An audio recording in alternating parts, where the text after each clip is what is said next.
So wala po yung saradong airspace, wala po yung saan kukuha ng pera. Ang sabi niya, mark kayo ng pera. Ibalik dito ang mga OFW dahil mga OFW, yan ang dahilan kung bakit lumulutang ang ating ekonomiya. No?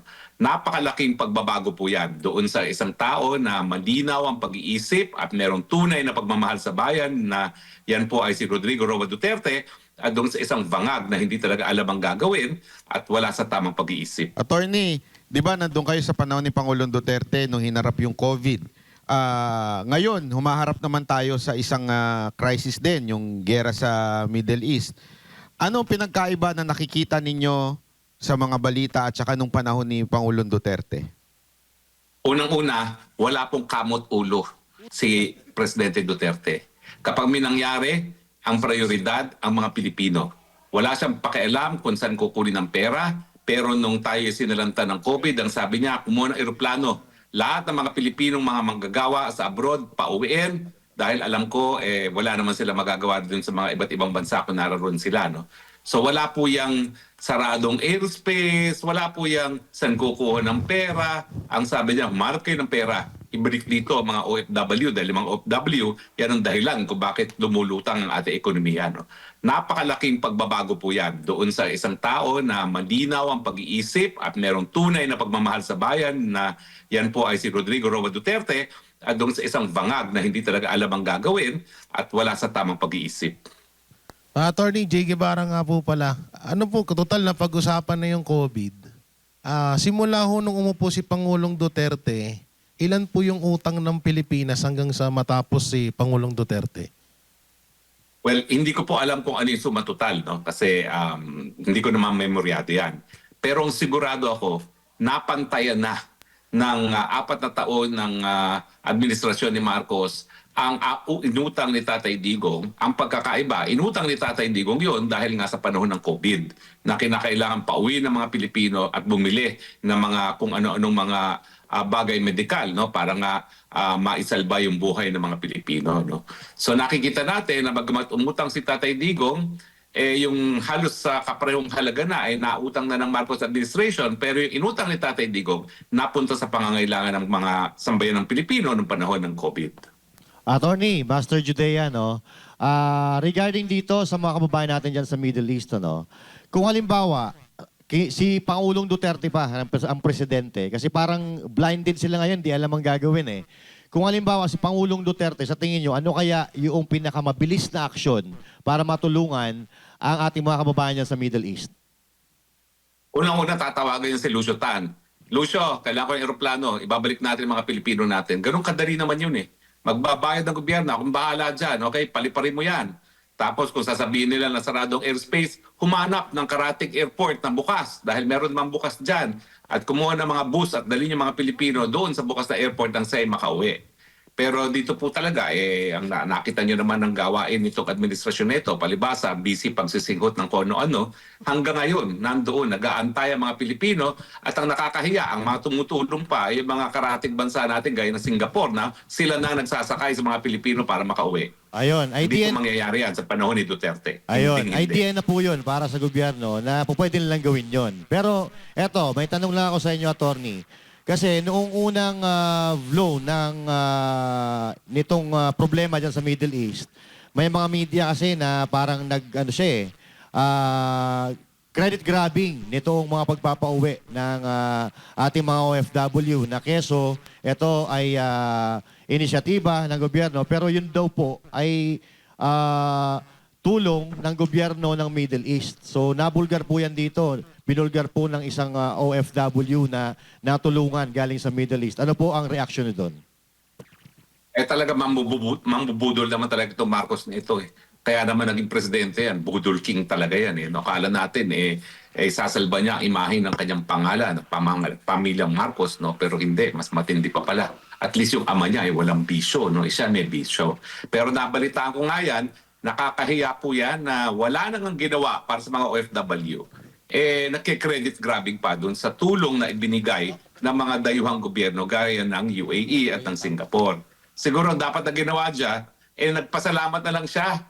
Dahil alam mo yun, pag inangkin niya yung credit, parang pinagkaitan pa niya ng recognition yung gobyernong dayuhan na tumulong na sa ating mga mamamayan. Hindi na nga nakakatulong, talagang hindi pa nagpapasalamat doon sa nagbigay ng tulong sa ating mga kababayan. Attorney J. Guevara ulit, mabalik tayo ulit nung kanina kasi tinanong ko kanina kung magkano yung utang ni Pangulong Duterte simula nung una hanggang sa umalis siya sa pwesto. Ngayon po kasi nasa 8.5 trillion na po ang utang ng Pilipinas. 18 pala. 18.5. Ano po bang pinaka matinding dahilan ng isang administrasyon na para umutang siya ng ganito kalaki ngayon katulad nitong nangyayari sa bansa natin? Well, noong panahon po ni Presidente Duterte, dahil may pangangailangan ng taong bayan, umutang sila dahil gusto nilang kurakutin. Nakita naman natin, no, kung magkano yung na-deliver ng mga Marines doon sa mga congressman, mga senatong, at dyan mismo sa Malacanang. 805 billion ang kanilang idiniliber. Yung sinasabi ni Zaldico, 100 billion ang insertion at nag-deliver siya ng 25 billion dyan mismo sa presidente nating Bangag.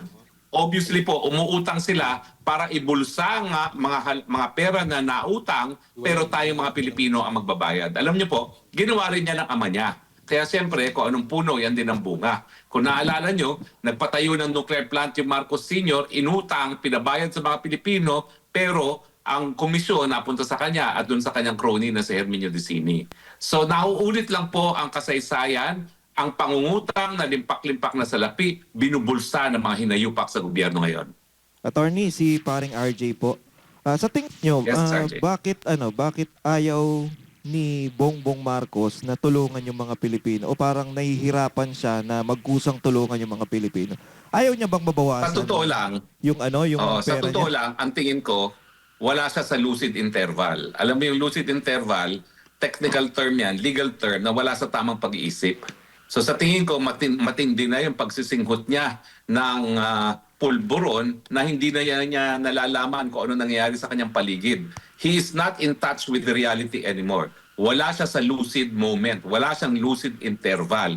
Nasa sariling mundo. Kaya habang lahat ng ating mga karatig bansa ay nagkukumahog na iuwi ang kanilang mga kababayan, si Marcos Jr. ang masasabi lang niya, magtago na muna kayo dyan at maging ligtas. Kasi parang ang lumabas nung nakaraan, imbis na tulungan para mapauwi Pilipino, nag-report lang siya sa mga kababayan natin para siyang reporter. Oo nga ewan ko ba, ang reporter pa, buti yung mga reporter dyan, gaya ng mga reporter ng SMNI, hindi binabasa ang report. Siya nagbabasa pa ng teleprompter. Magre-report na nga lang, naka-teleprompter pa. Attorney, may tanong lang ako regarding sa nabanggit nyo kaninang maleta. Anong take nyo dito sa mga ex-marine na ito? Kayo, abogado kayo, alam nyo kung ang isang tao nagsisinungaling o ano. Dito sa mga sundalo na to, ano po ang take nyo? Well, unang-una, mga sundalo yan. Whether active or hindi, sundalo yan. Yan ay mga tao na inalay na talagang buhay para sa paninilbihan sa ating bayan. So bigyan naman natin sila ng respeto, no, na hindi yan magsisinungaling. Pangalawa, yung mga siniwalat naman nila ay kumpleto ng mga ebidensya. May mga larawan, may mga eroplano. Alam natin ang serial number ng eroplano. Alam natin ang serial number ng mga helicopters. Nandiyan ang mga addresses. Lahat yan, pwede talagang ma-verify kung magkakaroon talaga na honest to goodness na kagustuhan na imbestigahan yung kanilang mga paratang. Pero ngayon, nagkakaroon nga ng investigasyon, hindi doon sa katotohanan ng sinabi ng mga Marines na ito, kung hindi, investigasyon para litisin at ipakulong itong mga Marines na ito dahil sila nga ay nagsisiwalat ng katotohanan. Yan ang pong nangyari ngayon sa ating bayan. Yung mga nagsasabi ng katotohanan ang siyang susupilin ang kanilang karapatan para malayang pananalita dahil nais silang pagtakba ng katotohanan na talagang super-duper corrupt na itong gobyerno nito at wala ng karapatan na manatili sa gobyerno.